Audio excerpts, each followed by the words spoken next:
주셔서 감사합니다. 이 시간 하나님께서 우리에게 주신 말씀 고린도전서 16장 13절과 14절 두 절 말씀을 우리가 한 목소리로 합독하여 읽겠습니다. 고린도전서 16장 13절과 14절 두 절 말씀을 우리가 한 목소리로 함께 읽겠습니다. 시작. 깨어 믿음에 굳게 서서 남자답게 강건하라. 너희 모든 일을 사랑으로 행하라. 아멘. 할렐루야. 네, 반갑습니다. 오늘 본문은 고린도 교회를 향한 사도 바울의 마지막 권면에 해당되는 내용입니다.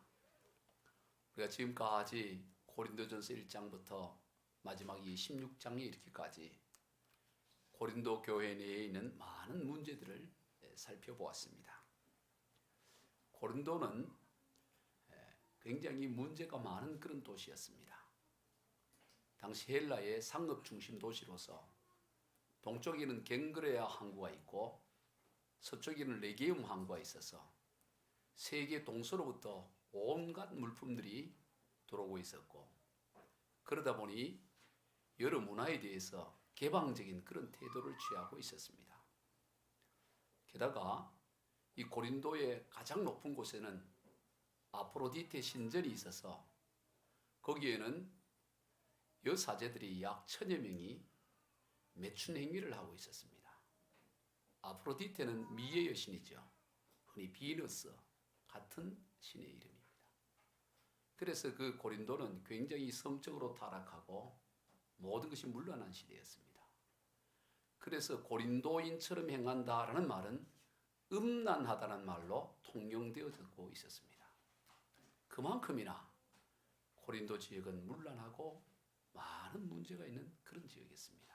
그런데 거기에 세워진 고린도 교회도 그런 세상에 그런 것들이 스며들어와서 여전히 고린도 교회 안에도 많은 문제가 있었습니다.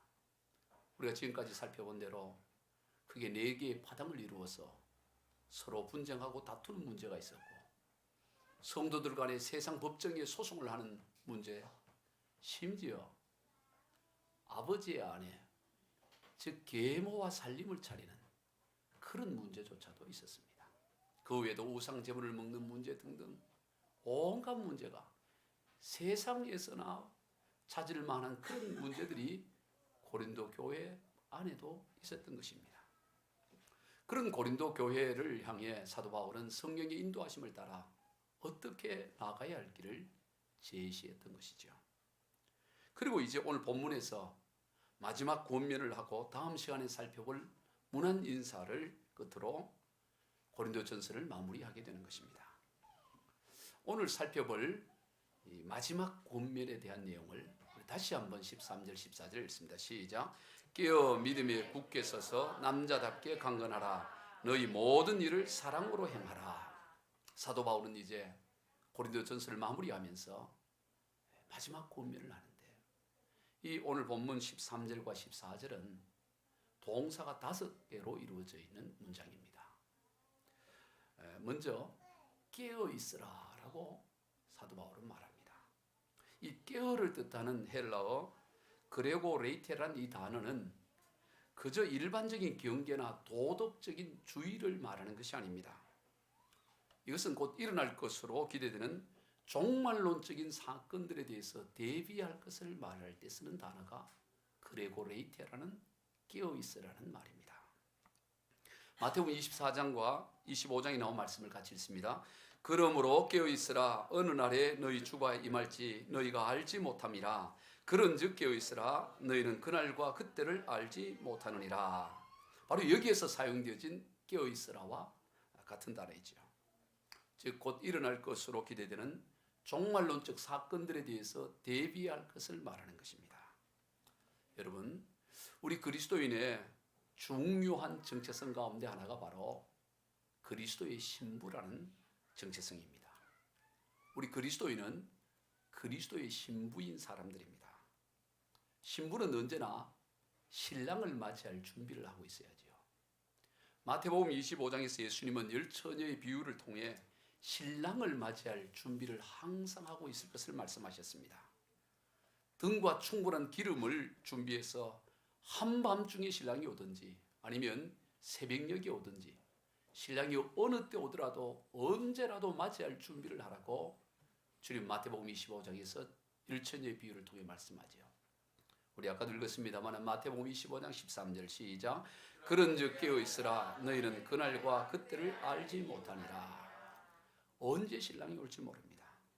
그러므로 신부는 항상 깨어있어서 신랑을 맞이할 준비를 해야 된다는 것이죠. 그것이 바로 우리 그리스도인의 삶의 중요한 태도인 것입니다. 성도 여러분, 여러분은 지금 깨어 있습니까? 아니면 잠들어 있습니까? 여러분이 지금 깨어 있는지 잠들어 있는지 금방 알 수가 있습니다. 금방 확인할 수 있습니다. 지금 당장이라도 주님이 오신다 했을 때 주 예수여 어서 오시옵소서. 그동안 오래 기다렸습니다. 주님 오시기를 정말 기다렸습니다 하고 버선발로 맞이할 준비가 되어 있다면 그런 깨어있는 것임에 틀림이 없습니다. 그런데 주님 오신다고 했을 때 아직은 안 돼요. 조금만 더 기다려주세요.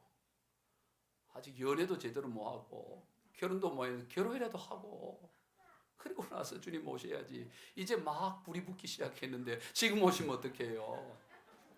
아직은 안 돼요. 조금만 있다 오세요. 아니, 교회가 그래도 300명 성도는 되고 교회 건축이라도 하고 뭔가 열심히 하다 와야지. 상가에 있다가 주님 오시면 어떡해요. 조금만 기다려주세요. 이제 아파트 적금 붙고 당첨되고 이제 아파트 올라가고 있는데 지금 오시면 안 돼요. 아파트 그래서 분양받아 살다가 또 들어오셔야죠.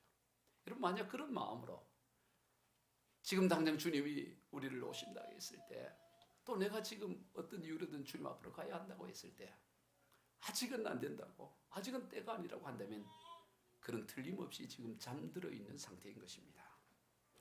여러분, 사람들이 별 것에는 다 깨어져 있어요. 오늘 고린도 교회처럼 다 돈이라 그러면, 돈에 관한 거라면 얼마나 깨어 있는지 눈이 초롱초롱합니다. 또 자신의 명예에 대해서는 얼마나 깨어 있는지, 조금만 명예가 그래도 좀 상하게 되면 소송을 하고 세상 법정에 소송을 할 만큼 깨어져 있습니다. 그러나 정작 신부로서 신랑 되신 주님이 오실 것에 대해서는 깨어 있지 않다면 어찌 그를 그리스도인이라 할 수가 있겠습니까? 고린도 교회의 모든 문제의 뿌리가 어디에 있었습니까? 정작 깨어 있어야 할 것에 깨어 있지 못한 데 있었습니다. 그래서 사도 바울은 마지막 권면을 하면서 깨어 있으라 그렇게 말씀하는 것입니다. 그러면 깨어 있음의 가장 본질적인 모습은 무엇일까요? 그것은 바로 거룩과 정결인 것입니다. 능력이 아닙니다. 신부로서 깨어 있다는 것은 깨끗함을 말하는 것입니다. 거룩함과 정결함을 이루고 있는 것을 말씀하는 것입니다. 그래서 우리가 보면 결혼식에서 신부들이 거의 다 하얀 드레스 입습니다. 왜? 신부에게서 중요한 것은 능력이 아니고 정결함과 깨끗함이기 때문에 다들 하얀 드레스를 입는 거죠. 깨끗함을 상징하는. 얼마든지 알록달록 화려한 드레스가 더 멋있고 더 화려하게 얼마든지 그렇게 할 수 있지만 다들 보면 하얀 드레스 입는 것은 신부의 제일 중요한 조건이 정결함이 있기 때문인 것입니다. 우리 그리스도인의 삶이 마찬가지예요. 그리스도의 신부로서 제일 중요한 것은 뭐냐? 얼마나 정결하고 거룩함이 있느냐 하는 것입니다. 우리는 정결한 그리스도의 신부로서 신랑 되신 주님을 언제라도 맞이할 그런 준비를 늘 하고 살아가야 됩니다. 지난주에 어느 분이 제게 카톡으로 이 시대를 풍자한 새로운 주기도문이라는 내용의 그런 글을 보내주셨어요. 아마 그게 카톡으로 돌아다녔을 겁니다. 그 내용은 이래요. 하늘에 계신 우리 아버지, 우리가 얼마나 거짓에 막말을 많이 하고 살았으면 입을 마스크로 틀어막고 살라고 하시겠습니까? 우리가 얼마나 서로 다투고 시기하고 미워했으면 거리를 두고 살라 하시겠습니까? 우리가 얼마나 손으로 나쁜 짓을 많이 했으면 어딜 가나 손 씻고 소독하라고 하시겠습니까? 우리가 얼마나 열 올리고 살았기에 가는 곳마다 체온을 체크하라고 살라고 하시겠습니까? 우리가 얼마나 비밀스럽게 다녔으면 가는 곳마다 연락처를 적으라 하시겠습니까? 반성하며 잘 살겠습니다. 노여움을 거두시고 자비와 사랑이 넘치는 행복한 세상으로 인도하여 주십시오. 이런 새로운 주기도문이라고 이래요. 여러분 받으셨어요? 이런 문자. 예. 여러분 오늘 우리 코로나 청에 보면 전부 마스크. 예. 예. 우리가 얼마나 거짓의 막말을 많이 하고 살았으면 입을 마스크로 틀어막고 살아요. 틀어막. 말 그렇게 너무 거리두기도 그렇고요. 여러분 코로나19의 현상을 통해 우리의 삶을 돌아보게 하는 기도문이죠. 어딜 가나 지금 마스크라든가 거리두기라든가 체온 측정 이런 걸 하잖아요. 이 모든 것의 바탕은 코로나 바이러스로부터의 차단을 하기 위해서 그러는 거예요. 이처럼 우리 그리스도의 신분인 저와 여러분은 죄의 바이러스로부터의 차단을 위해서 늘 깨우고 민감해야 되는 것입니다. 여러분 누가 기침하고 이러면 가까이 안 가잖아요. 왜? 그 바이러스가 옮길까 봐. 민감하잖아요. 마찬가지로 오늘 우리 그리스도의 신부인 저와 여러분은 죄의 바이러스에 감염되지 않기 위해서 민감해야 된다 이 말이죠. 그게 그리스도의 신부로서의 삶의 자세인 것입니다. 다음으로 사도 바울의 마지막 권면 두 번째는 믿음에 굳게 서라입니다. 우리 13절 다시 읽습니다.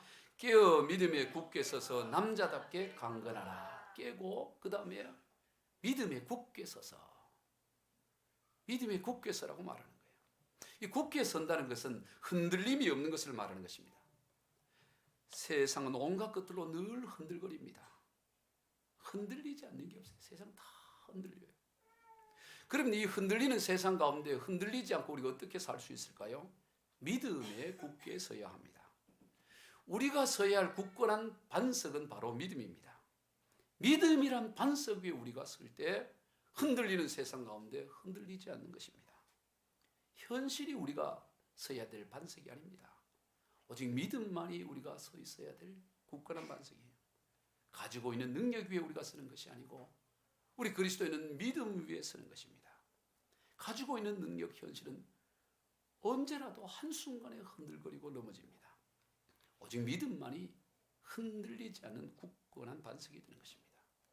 그럼 어떤 믿음일까요? 어떤 믿음 위에 우리의 인생에 두어야 될까요? 바로 말씀에 대한 믿음입니다. 우리가 이 땅에 다 흔들거리는 세상 가운데 우리가 붙들고 서야 될 반석은 말씀에 대한 믿음이에요. 그래서 우리 찬양 가사에 보면 주의 약속하신 말씀 위에 영원토록 주를 찬송하리라. 소리 높여 주께 영광 돌리며 약속 믿고 굳게 서리라. 뭐 믿고 굳게 서요? 약속 믿고, 하나님 약속 믿고 내가 굳게 서리라. 주의 약속하신 말씀 위에서 세상 염려 내게 음습할 때에 주 말씀으로 힘써 싸워 이기며 약속 믿고 굳게 서리라. 여러분 우리에게 세상 염려가 우리에게 얼마나 엄습해 옵니까? 수많은 염려 걱정거리가 우리에게 엄습해 오지만 오늘 우리가 그것을 무엇으로 싸웁니까? 말씀으로 힘써 싸워 이기며 말씀 믿고 약속 믿고 굳게 서는 것이 그리스도인의 삶인 것입니다. 오직 하나님의 말씀, 하나님의 언약, 그것만이 영원히 변하지 않는 것입니다. 다른 것은 변하지 않는 게 없어요. 다 변해요. 다 변해요. 세상에 변하지 않는 것은 단 하나도 없어요. 다 변해요. 그러나 하나님의 약속의 말씀만이 오늘 우리 가운데 변하지 않는다고 말합니다. 마가복음 13장 31절이에요. 천지는 없어지겠으나 내 말은 없어지지 아니하리라. 천지가 없어진다는 것은 천지가 다 변한다는 거예요. 천지는 다 변하지만 주님의 말씀만은 변하지 않고 없어지지 않는다. 흔들리지 않는다는 거예요. 우리가 앞서 살펴본 대로 사도 바울이 어떻게 핍박과 고난 가운데서 고린도 지역에서 1년 6개월간을 머물며 고린도 교회를 개척하고 그리고 많은 영혼을 주님께로 인도했습니까? 우리가 지난 시간에도 살펴보았지만 사도 바울은 이미 고린도 지역에서 핍박과 어려움이 일어나니까 거기를 피해 다른 지역에 가서 복음 사역을 하려고 다 준비를 했습니다. 그래서 선포를 했습니다. 이제 나는 여기를 떠나 다른 곳에 가서 복음 사역을 하겠다. 그렇게 하고 다 짐을 챙겨서 떠나려고 했는데 그날 밤에 하나님께서 이 사도 바울을 찾아와서 이곳을 떠나지 말고 이곳에 머물라고 하셨습니다. 왜냐하면 이 성 중에 내 백성이 많다라고 하셨어요. 우리 사도행전 18장 9절로 10절을 읽습니다. 시작. 밤에 주께서 환상 가운데 바울에게 말씀하시되 두려워하지 말며 침묵하지 말고 말하라. 내가 너와 함께 있음에 어떤 사람도 너를 대적하여 해로울 없을 것이니 이는 이 성중에 내 백성이 많음이라 하시더라.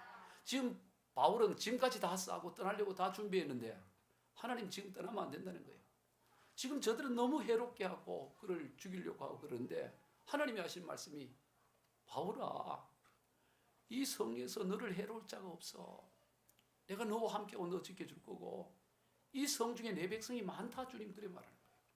바울은 아무리 봐도 주의 백성이 없어요. 너무나 타락한 도시고 정말 복음을 전해도 씨도 맥히지 않을 만큼 다 완악한 마음들이 있고 그냥 어떻게 하든 바울을 죽이려고 달려들고 그런데 하나님은 밤에 나타나셔서 이 성 중에 내 백성이 많다고 말씀하시면서 떠나지 말라고 하는 거예요.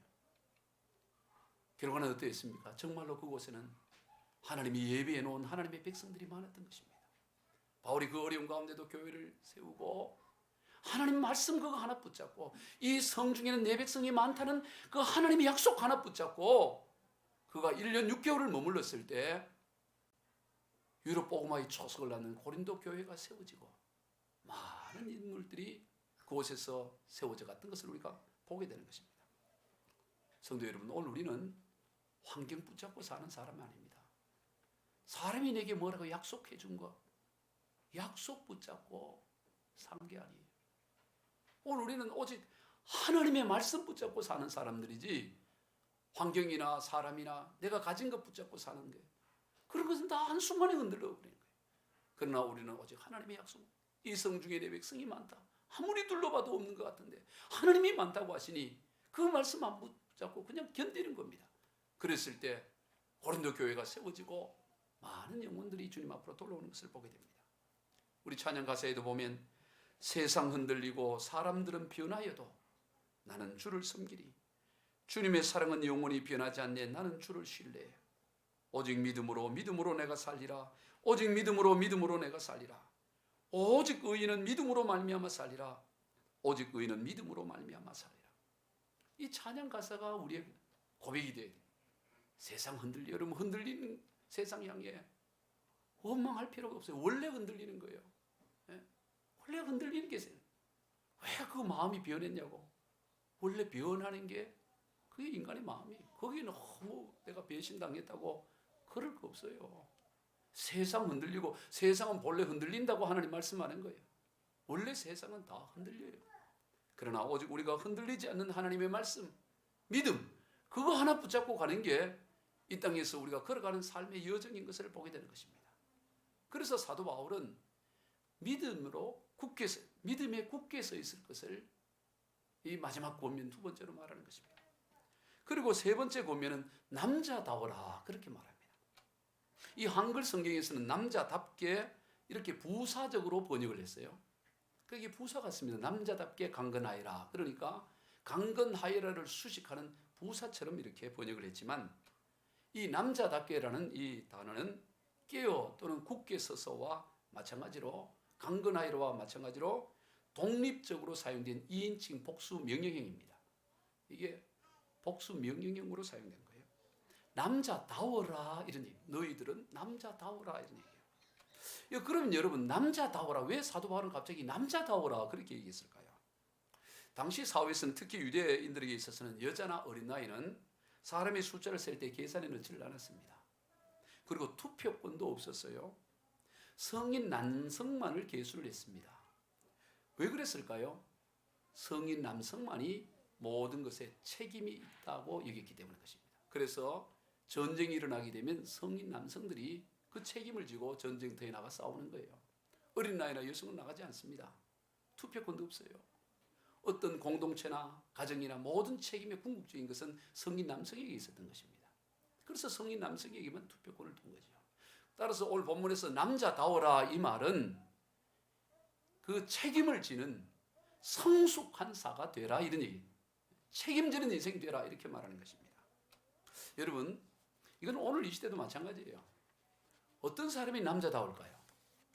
여러분 남자답다 그럴 때 남자다우려면 근육질이 그래도 있어야지. 가슴에 털도 좀 있고 근육질이 있고 돈이 많은 남자, 돈이 또 있어야 된다. 그리고 잘생겨야 된다. 뭐 또는 턱받아. 나름대로 남자답다라는 개념이 있을 것입니다. 그러나 그런 것이 남자다움을 나타내는 게 아니에요. 실제는 남자답기 위해서는 무엇보다도 책임감이 있어야 되는 거예요. 터프하지는 좀 못하고 좀 연약하고 몸은 허약하다 할지라도 끝까지 책임을 진다면 그가 남자다운 것이죠. 오늘 우리가 복음에 있어서도 그렇게 남자다워야 하는 것입니다. 즉 복음을 책임지는 인생이 되어야 돼요. 주님께서는 우리에게 예수 복음을 맡겨주셨습니다. 이제 우리가 그 복음을 어떻게 감당해야 되겠습니까? 책임지고 감당해야 돼요. 다른 데 누가 뭘 하겠지 이렇게 하면 안 됩니다. 오롯이 예수 복음에 대한 책임감을 가져야 돼요. 오늘 디모데전서 1장과 고린도전서 4장 이하를 우리 같이 한번 읽어봅니다. 시작. 나를 능하게 하신 그리스도 예수 우리 주께 내가 감사함은 나를 충성되이 여겨 내게 직분을 맡기심이니 사람이 마땅히 우리를 그리스도 일꾼이요 하나님의 비밀을 맡은 자로 여길지어다. 그리고 맡은 자들에게 구할 것은 충성이니라. 내가 달려갈 길과 주 예수께 받은 사명 곧 하나님의 은혜의 복음을 증거하는 일을 마치려 하면은 나의 생명조차 조금도 귀한 것으로 여기지 아니하노라. 바울의 사역은 책임지는 사역이었어요. 하나님께서 내게 이 직분 맡겼으니 나는 나의 생명 다해 이 직분을 책임지고 감당하겠다. 또 그렇게 해라고 지금 오늘 본문에서 권면하고 있는 거죠. 오늘 우리 그리스도인의 삶은 마치 운동장에서 계주 경기를 하는 것 같아요. 여러분 계주 경기에서 바통이 주어지면 자기가 달려갈 그 구역을 그 거리를 온 힘을 다해 달려가야 됩니다. 그런데 그 바톤을 이어받았는데 내가 달리다 보니까 숨이 차고 힘들다고 해서 걸어가거나 그렇게 하면 어떻게 돼요? 그 경기 전체가 다 망하게 되는 것이죠. 바통을 이어받았으면 내게 주어진 그 거리까지 숨이 차고 힘이 들고 정말 당장 쓰러질 것 같고 그런다 할지라도 어금니를 물고 그 주어진 영역을 최선을 다해 달려가고 그리고 바톤을 이어주어야 되는 것입니다. 자신에게 주어진 몫을 감당해야 되는 거예요. 여러분 오늘 저와 여러분에게 복음의 바톤이 지금 주어져 있습니다. 오늘 우리가 이 예수 복음의 바톤이 오늘 우리에게 지금 와 있어요. 근데 지금까지는 우리 앞에 선배들은 열심히 달렸습니다. 예수 복음이 이 땅에 들어와서 생명 다해 열심히 달렸어요. 그래서 1등으로 열심히 달렸습니다. 세계적으로 1등으로 달렸어요. 그런데 지금 우리 세대가 이 바톤을 이어받고는 그 다음은 너무 앞서갔다고 해서 설렁설렁 하다 보니까 어느새 꼴등으로 가고 있는 거예요. 지금 다음 세대에 바톤을 이어주려고 보니까 이 꼴등으로 가는 거예요. 다음 세대는 지금 복음화율이 거의 미전도 종족으로 떨어질 만큼 지금 교회 청소년, 청년 거의 다 사라져버려요. 특히 코로나19로 인해서 큰 교회들도 청년 찾아보기 어렵고 젊은이들 찾아보기 어렵습니다. 바톤을 좀 이어줘야 되는데 우리 선배들은 그렇게 열심히 못 먹고 못 입으면서도 복음을 위해서라면 생명 걸고 달려갔는데 그래 잘 달려갔는데 우리는 그걸 이어받아서 그냥 열심을 내지 않고 숨차다고 쉬고 덥다고 쉬고 비 온다고 쉬고 그러다 보니까 어느새 지금 이어주려고 하니까 꼴등으로 지금 가고 있는 이런 상황 가운데 있는 것입니다. 오늘 우리에게 생명 다하는 날까지 좀 힘이 들고 어렵더라도 숨이 차고 너무너무 힘들더라도 참고 인내하여 믿음의 경주를 완성해 가야 됩니다. 그것이 바로 오늘 본문에서 사도 바울이 마지막 세 번째로 권면하는 남자다워라 그런 얘기인 것입니다. 책임져라 이 얘기예요. 그리고 네 번째는 강건하여라 라고 말합니다. 이에 해당되는 헬라어 크라타이우스대는 현재 수동 명령형이에요. 우리는 그냥 능동형으로 나와 있습니다. 강건하여라. 그러니까 스스로 강건하여라 이렇게 되지만 원어는 크라타이우스대라는 이 단어는 수동형 단어예요. 즉 강건해지라. 즉 하나님으로부터 강건해짐을 받으라 이런 의미인 것입니다. 그게 더 정확한 의미예요. 여러분 세상에 강한 사람은 아무도 없습니다. 사람은 누구나 다 연약한 존재예요. 다만 강해 보여질 뿐이에요. 강한 척 할 뿐이지 세상에 강한 사람은 아무도 없어요. 내면을 들여다보면 다 연약한 존재입니다. 왜냐하면 하나님께서 인간을 흙으로 지으셨기 때문인 것이에요. 여러분 흙은 너무 약해요. 쉽게 부스러지고 조그마한 충격에도 흙은 깨어지고 다 부서지는 것입니다. 흙으로 지음받은 인간은 누구를 막론하고 쉽게 무너져 내리는 거예요. 누군가의 무심코 흘려서 그냥 한 말이 평생을 힘들게 하는 거예요. 그 사람 말을 한 사람은 기억조차 나지 않습니다. 그런데 그거를 듣고는 그거를 가슴에 비수로 여기고 죽을 때까지 그것 때문에 괴로워하고 고통스러워. 그럴 만큼 연약한 것이 우리 인생인 것을 보게 됩니다. 열왕기 18장을 보면 엘리야 선지자야말로 정말 선지자 중에 선지자로 할 만큼 강한 선지자 같습니다. 아합 왕과 왕비 이세벨이 하나님의 선지자들과 제사장들을 찾아 다 죽이던 시대, 서슬퍼런 정부, 지금 아프가니스탄 같은 그런 시대, 예수 믿는 사람, 특히 목회자를 다 잡아 총살하고 죽이는 그와 같은 그런 이 시대에 엘리야 선지자가 활동을 합니다. 그래서 다 사라지고 숨고 피하고. 그런데 그때 엘리야가 일어나서 바로 바알과 아세라 선지자 850명과 갈멜 산상에서 공식적인 대결을 하죠. 여호와 하나님이 참된 하나님이신지 아니면 바알과 아세라가 참신인지 한번 대결하자. 공개적이었습니다. 그래서 무수한 사람들 앞에, 그래서 그걸 구경하려고 얼마나 사람이 모였어요.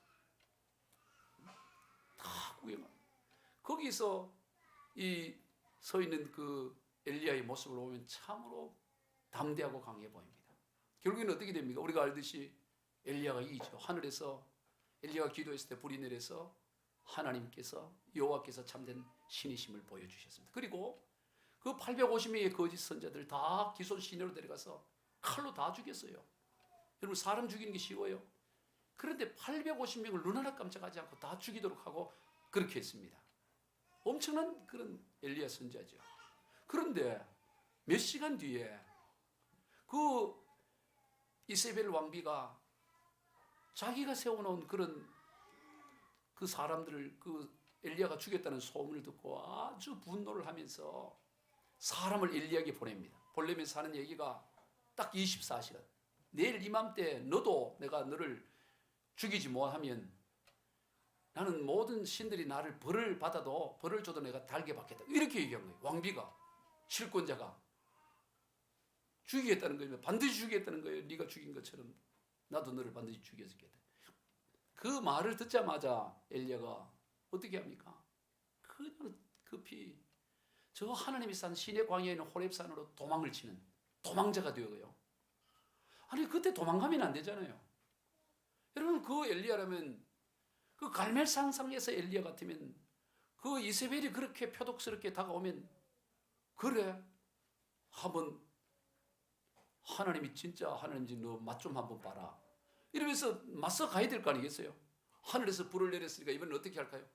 내가 이번에 장풍으로 너를 쓰러뜨리게. 그래갖고 주의여 하고 막 장풍을 해갖고 이세벨이 막 날아가고 떨어지고 이래야 될 거 아닙니까? 그런데 엘리야는 그러지 않고 겁이 나서 도망을 가요. 도망을 준행랑을 치는 것입니다. 가다가 너무 광야를 도망가다가 너무 힘들어서 어느 로덴 나무 아래 이르러서 펄썩 주저앉는 하면서 하는 얘기가 하나님 나는 더 이상 이제 못 살겠습니다. 나는 우리의 조상 누구보다도 어떤 이들보다도 나은 면이 없습니다. 차라리 나를 여기서 죽여주십시오. 내 생명을 데려가 주십시오. 하고 털썩 엎드려 잠들어 버려요. 그게 열왕기상 18장과 19장에 나오는 내용입니다. 여러분 이 갈멜 산상에서의 엘리야와 로뎀 나무 아래서의 엘리야는 다른 사람 같아 보여요. 그러나 둘 다 같은 엘리야죠. 그 갈멜 산상에서 엘리야는 하나님으로 말미암아 강해진 엘리야고 그 다음에 로뎀 나무 아래서는 그러지 못한 엘리야의 차이일 뿐인 것입니다. 똑같은 엘리야예요. 여러분 우리가 우리 스스로의 힘으로는 강해질 수가 없어요. 왜? 인간은 흙으로 지어진 존재이기 때문에 다 약해요. 말 한마디에도 그냥 푹 무너지는 것입니다. 그게 인생이에요. 그런데 스스로 강해지려고 애쓰지 말아요. 흙으로 지어진 인생이 스스로 돌이 되려고 하고 자갈이 되려고 하고 되지도 않을 일이고 더 힘만 들고 더 어려워요. 인간은 본래 약한 것입니다. 그러나 하나님으로 인해 우리가 강해질 수 있어요. 하나님이 임할 때 강해지는 것입니다. 여러분 이 종이 한 장이 이 종이를 이게 바람에도 쉽게 찢어지고 이런 종이가 물에도 찢어지고 쉽게 찢어질 수 있죠. 약한 거예요. 그러나 이 종이가 벽에 붙게 된다면 저 벽에 아주 강력 겹차체를 가지고 벽에 붙인다면 이 종이의 강도는 강하면 벽의 강한 만큼이나 강해지게 되는 거예요. 그냥 혼자 있으면 쉽게 찢어지고 아무것도 아니지만 초강력 접착제로 벽에 딱 붙여놓으면 벽의 두꺼위의 그 무게만큼이나 강함만큼이나 종이가 강해지는 것처럼 오늘 우리의 인생도 마찬가지예요. 우리 인생은 스스로 연약하디 그지없습니다. 그러나 강하신 하나님 앞에 접붙임 바 되면 세상이 감당할 수 없는 강함이 된다 이 말이에요. 그래서 강해지라라고 말해. 강해지라. 강해지라. 수동 명령형으로 말하는 것입니다. 우리는 이 베드로의 모습을 통해서 알 수 있잖아요. 50일 전만 해도 계집 여종 앞에서 벌벌벌벌 떨면서 예수를 모른다고 그렇게 강하게 부인했던 베드로가 하나님으로 인해 강해지니까 사도행전 2장에서 성령이 임하고 나니까 그가 어떻게 합니까? 대낮에 예루살렘 한복판에서 많은 사람들, 오순절로 인해서 수많은 유대인들이 모이는 그 광장에서 크게 소리를 지르면서 너희가 바로 예수님을 십자가에 못 박아 주겠다 하고 그들을 향해 직설적으로 말을 해요. 캄캄한 어두운 밤에도 한 구석에서 계집 여종 앞에서 벌벌 떨는 베드로가 대낮에 수많은 사람들 앞에 큰 소리로 그것도 직설적으로 너희가 죄 없는 예수를 십자가에 죽였다고 그렇게 강하게 얘기하는 것을 보게 된다 이 말이에요. 그 차이가 어디에 있습니까? 바로 하나님으로 말미암아 강해짐에 있다라는 것입니다. 오늘 우리가 이 험한 세상 무엇으로 우리가 이어갈 수 있습니까? 우리 스스로의 강함이 아니라 하나님으로 말미암아 강해지라. 그렇게 바울은 마지막 권면 4번째를 해요. 그리고 끝으로 5번째 권면으로 사랑으로 모든 일을 행하라 그렇게 말합니다. 오늘 보면 14절 같이 읽습니다. 시작. 너희 모든 일을 사랑으로 행하라. 마지막 권면 가운데서도 결론에 해당되는 부분입니다. 여러분 우리 그리스도인들은 우리 지금까지 4가지 단계를 살펴본 대로 그리스도의 신부로서 항상 깨어 있어서 언제라도 신랑을 맞이할 그런 준비를 하고 살아야 되죠. 무엇보다 정결한 신부, 깨끗한 신부, 하얀 드레스를 입은 정결한 신부로서 언제라도 주님 오시면 어서 오십시오. 기다렸습니다. 그럴 준비를 하고 살아요. 그게 깨어 있어야 되는 거죠. 그리고 흔들리는 세상 가운데 오직 하나님의 말씀 붙잡고 오직 믿음으로 우리가 굳건하게 서 있어야 됩니다. 또 복음을 책임지는 인생이 되어야 됩니다. 생명 다한 날까지 어떤 어려움이 있을지라도 우리에게 맡겨진 이 복음을 끝까지 책임지고 믿음의 경주를 완주해 가야 되죠. 그리고 하나님의 주시는 강함으로 우리가 강해져야 합니다. 그래서 자신의 힘이 아닌 하나님의 힘과 능력으로 세상과 싸워야 돼요. 이 지금 이 4가지까지죠. 그러나 이 모든 바탕 위에는 언제나 사랑으로 행해야 된다는 사실입니다. 모든 결론이에요. 이 마지막 5번째 이 권면이 결론에 해당되는 것입니다. 너희는 모든 일을 사랑으로 행하라. 사랑으로 행하지 않는 어떤 일도 그건 아무 의미가 가치가 없는 거라고. 우리가 고린도전서를 주입까지 살펴보면서 특별히 고린도전서 13장에서 바울은 3장 전체를 할애해서 사랑을 강조하잖아요. 강조하고 또 강조하는 거예요. 뭐 별난 일을 하더라도 별난 성령의 은사가 있고 능력이 있고 별나게 하나님을 위해 충성하고 헌신하고 뭐 교회를 개척하고 별난 걸 다 하더라도 사랑이 없으면 너 아무것도 아니야. 그걸 또 강조하잖아요. 우리 잘 아는 고린도전서 13장 1절로 3절 같이 봅니다. 시작. 내가 사람의 방언과 천사의 말을 할지라도 사랑이 없으면 소리나는 구리와 울리는 꽹과리가 되고 내가 예언하는 능력이 있어 모든 비밀과 모든 지식을 알고 또 산을 옮길 만한 모든 믿음이 있을지라도 사랑이 없으면 내가 아무것도 아니요 내가 내게 있는 모든 것을 오구제하고 또 내 몸을 불사르게 내줄지라도 사랑이 없으면 내게 아무 유익이 없느니라. 여러분 여기에서 이 제시하고 있는 조건들을 보면 이 중에 10분의 1을 따라가기도 어려워요. 사람의 방언, 천사의 말. 여러분 우리가 사람의 방언, 천사의 말 다 하는 사람이 그 중에 10분의 1을 다 할 수 있겠어요?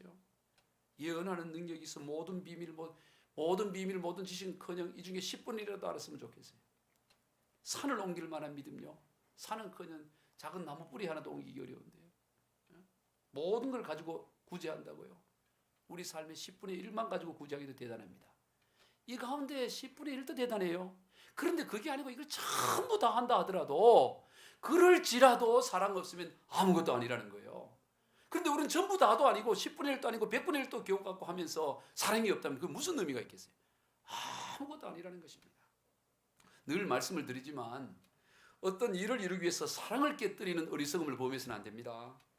사랑을 깨면서 하는 일보다 어리석은 일이 없어요. 그 일이 무슨 일이든지 사랑을 깨면서 하는 일이라면 그것은 세상에서 가장 어리석은 일인 것입니다.